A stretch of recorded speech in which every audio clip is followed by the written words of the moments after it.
Regrettably, I have failed in my mission.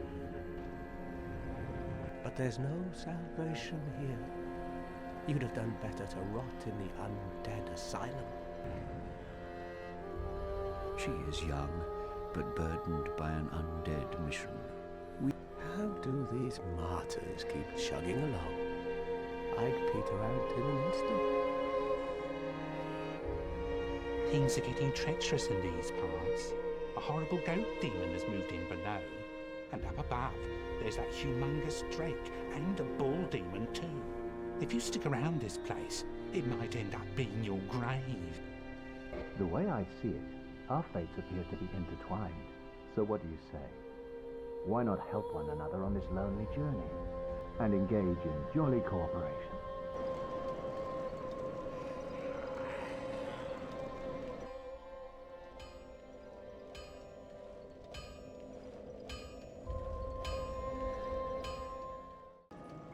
What's up, gang, and welcome back to DSR. I am your host / chosen undead Buck, and today we're going to be talking about weapon forging.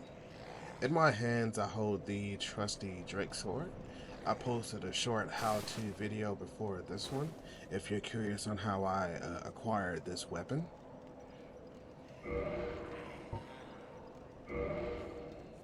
When it comes to strengthening your character, you need to strengthen your weapons as well as your person. Straight out the gate, the Drake sword does 200 physical damage, but the requirements to hold it is 16 strength and 10 dexterity. And on the left you see the param bonus. This means that the weapon will benefit from some kind of scaling, but since we're on the Drake sword, it shows 0 across the board, which means the Drake sword will never benefit from any kind of character scaling. That means once you hit 16 strength and 10 dexterity, anything higher than that's not going to benefit the weapon. It'll just make it easy to carry because it's heavy, but it's not going to make the damage go up too much. The only way to make the damage go up with weapons like the Drake sword, it's going to be the forging material, in this case dragon scales. We're not going to be getting our hands on any of those anytime soon, but whenever we do, I'll show you the difference. So what we're going to do is make the run back up to the undead church, and I'll see you there.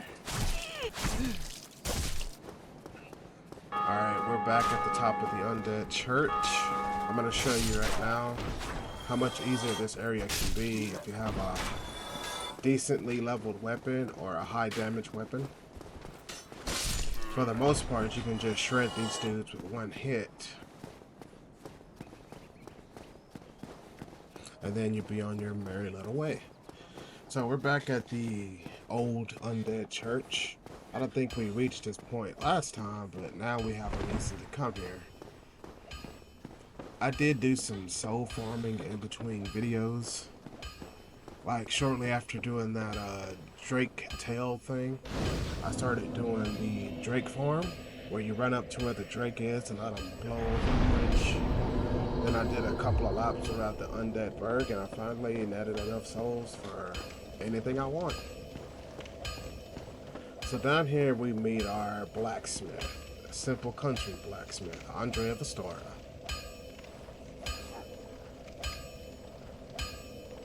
Well, you must be a new arrival. I'm Andre of Astora. If you require smithing, then speak to me. Most weapons and armor are mighty sturdy indeed, but every hunk of metal has its breaking point. If you notice durability running low, it's time to repair. You can ask a blacksmith like myself, or do it on your own with a grindstone. The nice thing about weapons, they never betray you, so pay them a little respect, eh? There are two types of weapon forging. There's reinforcement and there's ascension. Reinforcement is simple. It strengthens the weapon and nothing more.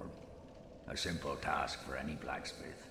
Hell, you could even do it yourself with a smith box. But ascension's a finer art. It alters a weapon's properties. Ascension is the territory of we blacksmiths. A smith box just won't do the trick. Start out with reinforcement. When that loses its charm, you can consider ascension.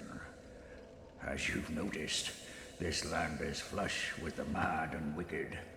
You won't make it through the night without employing my services.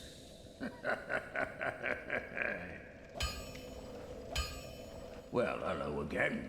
You seem to be doing all right. Need anything forged? So there you have it. That's how you do your weapon reinforcement. So first of all, we learn his gesture. We go through his purchase menu. And for the sake of leveling our weapons, we need level up material. So we're going to get those Titanite shards. The weaponsmith box and the armor smith box allow you to forge your weapons at a bonfire to a certain point. And there he sells a variety of weapons, the longsword being one of the most important. I found a couple of battle axes because during my farm they were dropped by some of the undead warriors out there. Just gonna purchase all his equipment real quick. And I'm gonna get the Crest of Artorias now, but I'm not gonna need it today. Just better to have it than to, yeah, you know how it goes.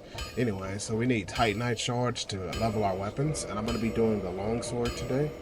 Get it up to +5 because that's as far as we can go. Because we don't have access to weapon ascension just yet. We need a special type of ember for that. But as long as we have Titanite shards, we can level our weapons and armor to a certain point.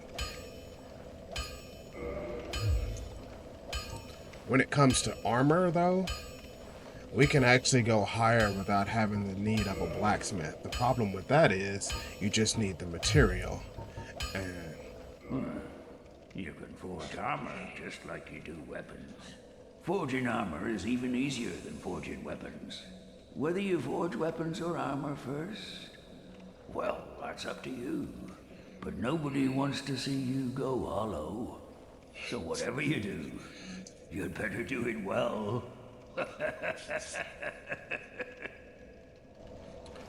so you gotta ask yourself, which do you want first? The survivability or the damage output? Or you can just do them both at the same time. I didn't mean to use any of my large shards just then, but I did anyway because I wasn't paying attention. But yeah, you can go as high as long as you have the material. When it comes to armor, you can forge it all the way to its max. But I'm gonna stop right there. Get some more shards from whenever I inevitably... Don't get yourself killed. Neither of us want to see you go hollow. When I inevitably return, or decide to do it on my own, I'm gonna have enough shards for it. Okay. So I'm gonna show you right now that the Drake Sword does 200 damage straight out the gate. We've already discussed that. But the next weapon in our arsenal that we now have is the longsword, and we compare it. The longsword does 160 damage. That 120 is its regular damage because we leveled the weapon, and that 40 on the side there is what we get from the scaling, leveling our character. The param bonus is based on letters. The letter, it's A, S is the top, A is the second best, then there you have B, then you have C, and then the very worst one of the bunch is the letter E, which I'll show you here on one of our weapons in just a second. I think it's going to be the straight sword hilt as a level E scaling, which means it's not that great.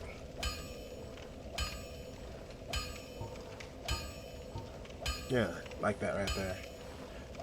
You can still level it though. There are some benefits to leveling the straight sword hilt. Not only that, but the longsword is a lot lighter, and it's only 40 points of damage less. And we can fast roll it.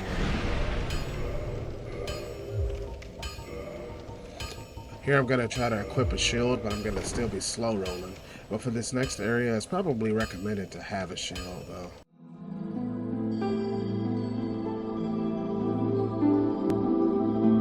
But anyway, let's continue on today's adventure. Today we're going to go through the Darkroot Garden.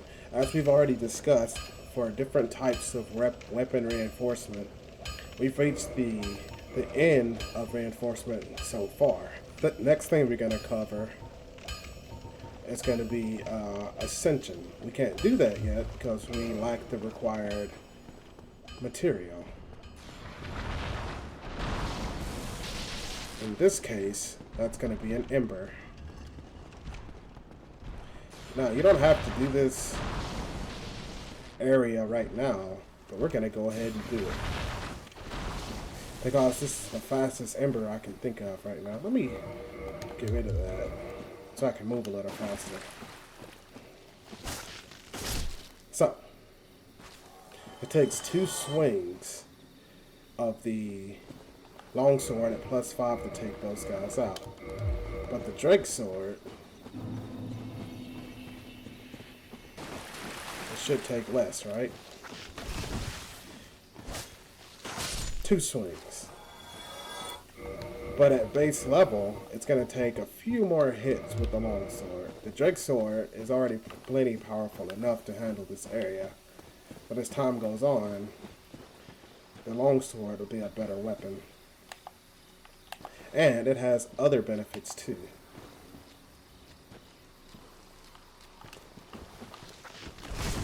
He hit me. There's an ambush here that you can't possibly know about your first time through, so gotta have to spoil it.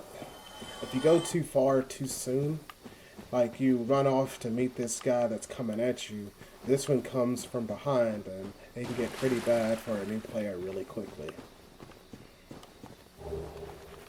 Now, weapon reinforcement isn't necessarily the only thing you have to think of when it comes to making your character better and stronger. Sometimes you can meet enemies with higher resistances to certain types of damage. By types of damage, I mean attack type. In the top left, right under the name of the weapon, you have the attack type. So this does regular and thrust damage. Regular damage is, I guess you can call it slash, but thrust is a straight jab. There's a hidden bonfire here. Some other weapons will have other useful attributes. One of my favorite go-to weapons is the battle axe. I'll get this item later, but right now we're going to continue moving forward. We are in Darkroot Garden. The only reason why we've come here is to obtain a special ember.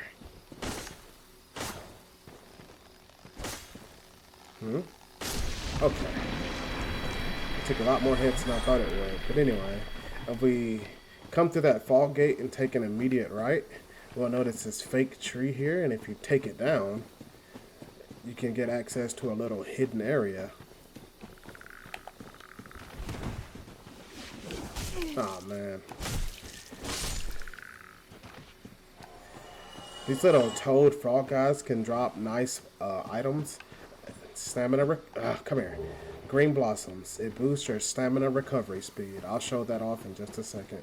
So see how, alright. Let me run my stamina completely out.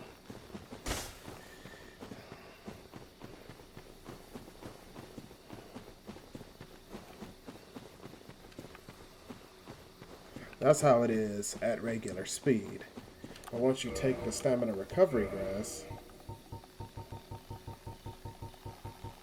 or the green blossom, let's run it out real quick.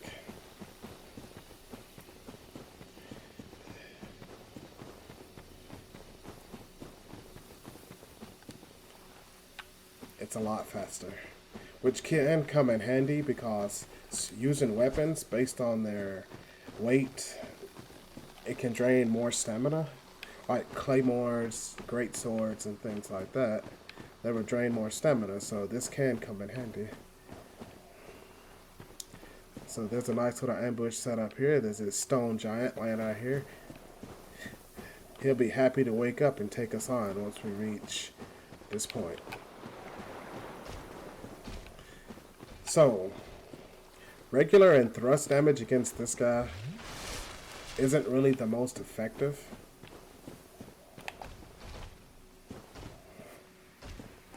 You're better off using... Hold on, let me deal with him. Might want to shield up for this guy. That's a miracle called Tranquil Walk of Peace. It'll give you the effect of being over encumbered. And this guy just moved over. No, he didn't. He's still in the same place. It'll give you the effect of being over encumbered, and it'll make your stamina recovery slower still.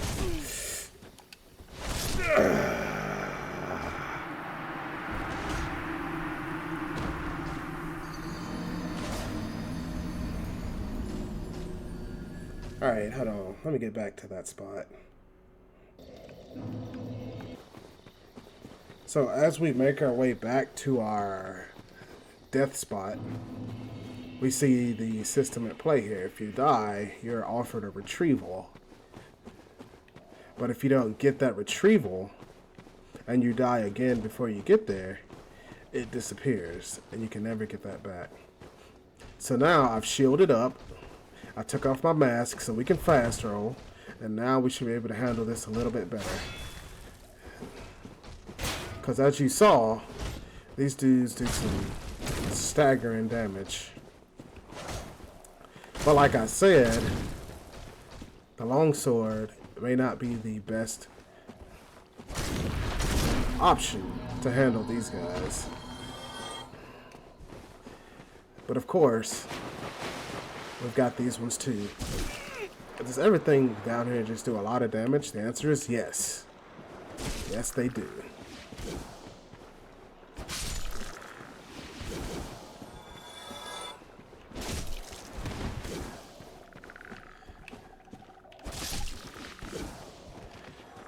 But also, there's a little something that can occur.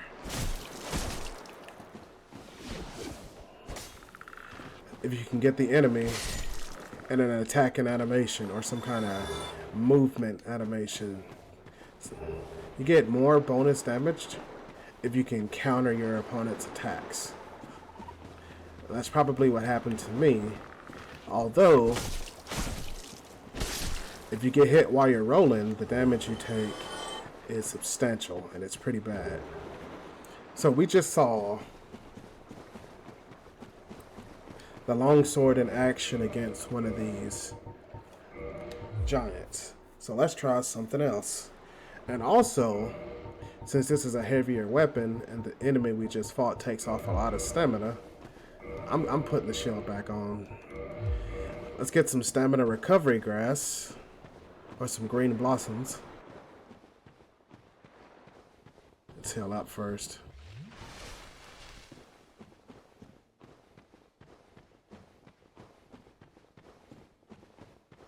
Get some green blossom. And take this guy out before he has a chance to do anything.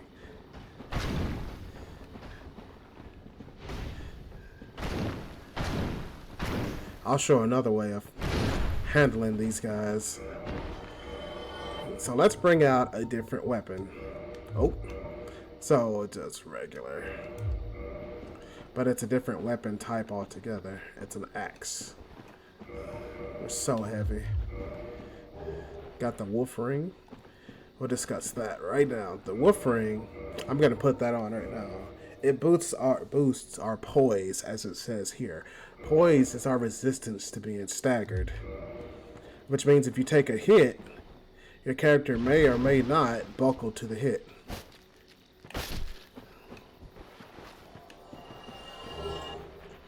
Blood red moss clumps. That's another reason why it's good to come here early. Wait a minute. There's an enemy missing from here. There he is. Ah, I took some extra damage there. Blood red moss clumps. Those are pretty good too because they counter bleed damage. We don't have to worry about bleed damage currently, but we will later. Okay, we're back. So what I just did is I logged out of online mode because there is a covenant here. And when you reverse your hollowing in your humanoid state, you're constantly in an online offer, which means you're open to invasions, and you can also summon others into your world. there is a covenant here, so I don't want to really get involved with that right now. So the reason why we reverse our hollow, we're going to kindle, because you can only kindle in your human form. Kindling is the art of feeding bonfires with humanity. And it also increases the amount of essence you get at that bonfire. This bonfire is a good one to kindle because this area is going to be even more important later. You'll see what I mean when we get there. So now let's branch off to the right and actually get this item. The reason why I wanted to wait is because once you pick this item up, these 3 enemies here, 1, 2, 3, will jump up and attack. But if you take them out before you get the item, then it's no problem. Unless you die and have to start the area over again, then these guys are always going to be there. They're always going to hound you. And it's going to just be problematic all the way through. Let's grab a few more things. Spoil this ambush.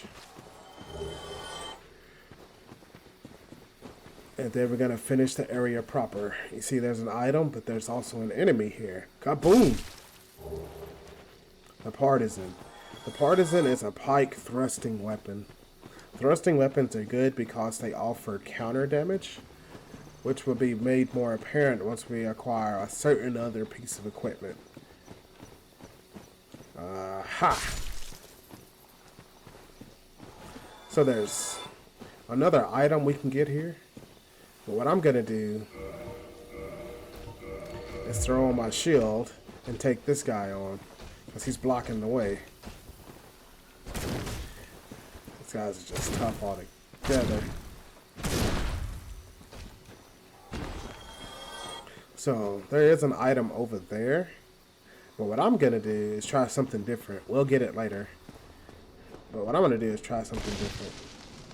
We're going to go ahead and summon the witch Beatrice so she can help us with this boss. We don't really need the help, but we're going to use her anyway. And if you're hollowed out, not in your human form, that summon sign won't show up and she won't be able to help you. Okay, as we make our way up this broken, dilapidated watchtower, I guess this is, we enter a fall gate that does have a boss behind it. In this case, it's going to be the Moonlight Butterfly.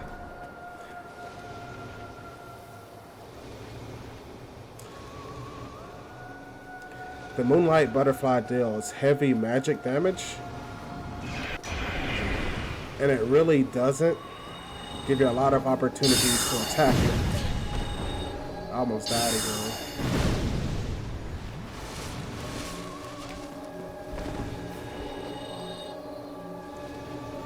Eventually it's going to stop going crazy with its attacks, and it's going to land to feed on some of this moss that's growing on the... I gotta quit doing that. Just like it's doing right now.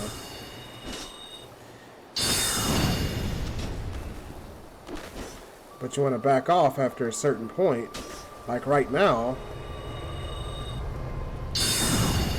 because it's going to do that. I haven't had this much trouble with the Moonlight Butterfly because usually Beatrice takes it out by now. What is she aiming at? I've never had this much trouble before.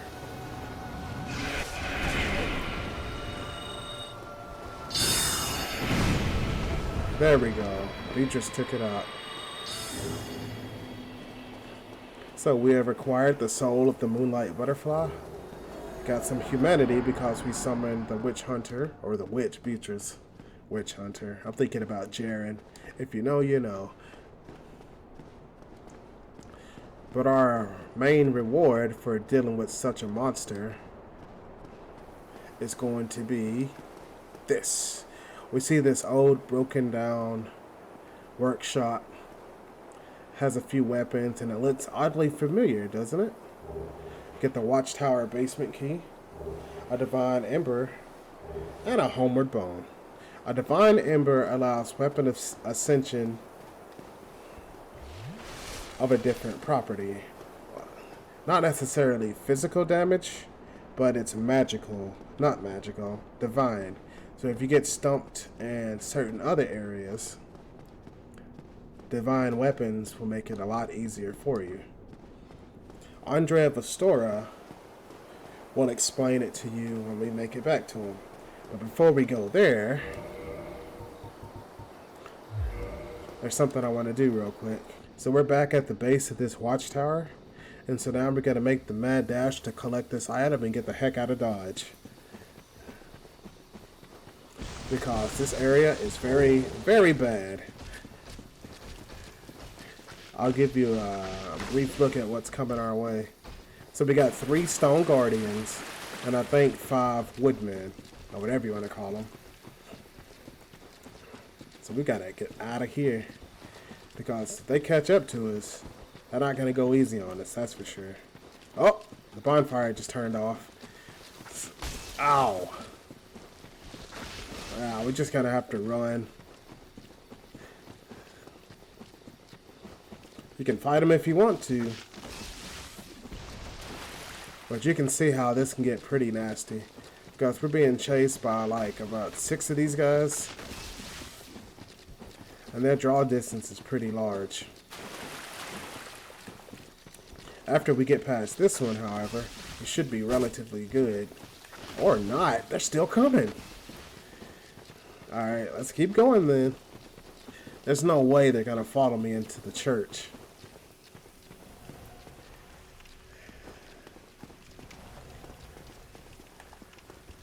This one is mad at us because we hit him. So let's go ahead and finish him off. Alright, so the Divine Ember allows weapon ascension to divine weapons, which is super effective against enemies below the graveyard. Weapon effectiveness based on damage can wear off sometimes because you'll have some enemies that are resistant to physical damage. So this game allows ascension to different properties. And since we have the Divine Ember, immediately we have Divine Ember Reinforcement. But this only applies to regular weapons like the longsword. What we did to obtain the Drake Sword was apply some gold pine resin to the weapon and chop the tail off. But the Drake Sword is a special weapon. So not only is it heavy and it has base damage only, it also is resistant to any kind of resin. So which means the only benefit this sword is going to get or see in the playthrough is from scaling or strengthening the weapon.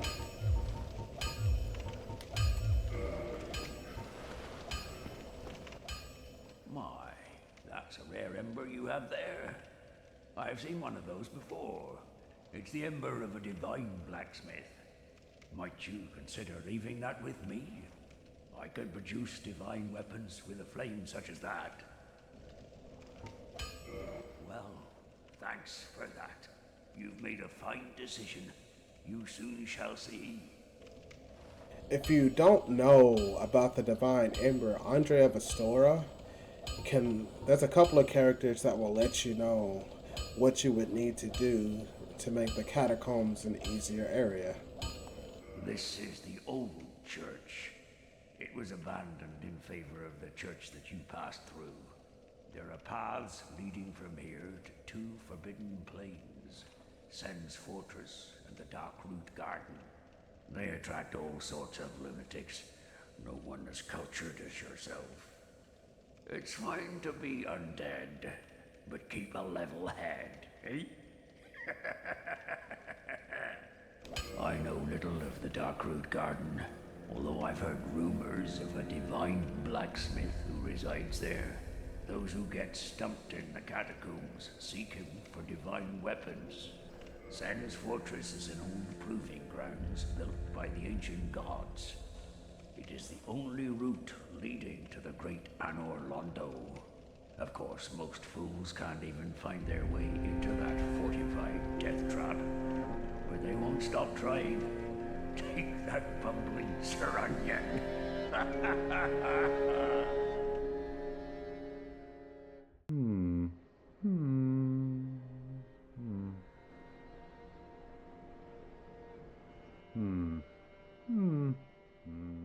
Oh, forgive me. I was absorbed in thought. I am Siegmeyer of Katarina. Quite honestly, I've run flat up against a wall. Or a gate, I should say. The thing just won't budge, no matter how long I wait. And oh, have I waited. So here I sit, in quite a pickle, weighing my options, so to speak.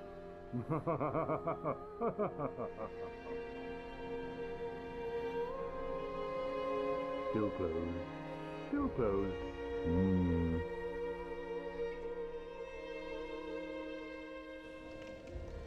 I'll be seeing you then. Be careful out there.